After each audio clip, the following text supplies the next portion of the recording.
கரும எண்ணத்தின் வணக்கம். இந்த தலை எல்லாரும் தேடிட்டு இருக்கிறது இந்த தலைக்கான ஷார்ட்கட் தான் பார்த்துட்ருக்கோம். தலை ரொம்ப கஷ்டமாக இல்லை, எளிமையானது. அது கொஞ்சம் பாருங்கள். தலைனா நின்ற சீரோட ஈற்றசை, வருஞ்சீரோட முதலசை, பொருந்துதல் தலை அப்படின்னு வரையறை கொடுத்துருப்பாங்க. இது ஒன்றியும் ஒன்றாமல் வரும் புல்லான்னு சொல்லுவாங்க. தலை 7 வகைப்படும். அதுக்கு நாம் என்ன சொன்னோம்னா, தலை எழுத்துடா சாமி, அந்த எழுத்தை 7 மாற்றிக்கன்னு சொன்னோம். இதுக்கு சில விதிகள் கொடுத்துருப்பாங்க. 7 வகை விதிகள் கொடுத்துருக்காங்க இல்லையா?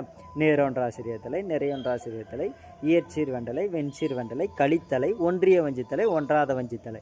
இதில் ஒன்றுத்துக்கு மட்டும் 2 ஃபார்முலா மாதிரி கொடுத்துருப்பாங்க இல்லையா? அது எதுனா இயற்சீர் வெண்டலை 2 அப்படின்னு ஞாபகம் வச்சேன்.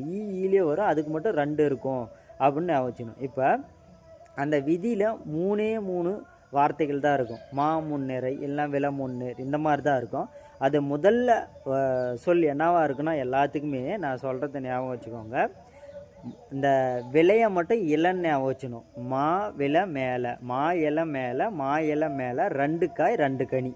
முதல் வார்த்தை பார்த்தீங்கன்னா இதான் இருக்கும். மா விலை, மா விலை 2 காய் 2 கனி, இதுதான் இருக்கும். அதை எப்படி ஞாபகம் வச்சுன்னா, மாவிலை மேலே, மாவிலை மேலே 2 காய் 2 கனி ஞாபகம் வச்சுக்கிறீங்க. அடுத்து என்ன எழுதுன்னா, எல்லாத்துக்குமே முன் முன் முன் முன் அப்படி போட்டுக்கிறீங்க எழுத்துக்கும். அவ்வளோதான், முடிஞ்சுதா? அதுக்கப்புறம் என்ன பண்ணுறீங்கன்னா, நேர் நிறை, நிறை நேர், நேர் நிறை, நிறை நேர், இப்படி மாற்றி மாற்றி எழுதினீங்கன்னா முடிஞ்சு போச்சுங்க.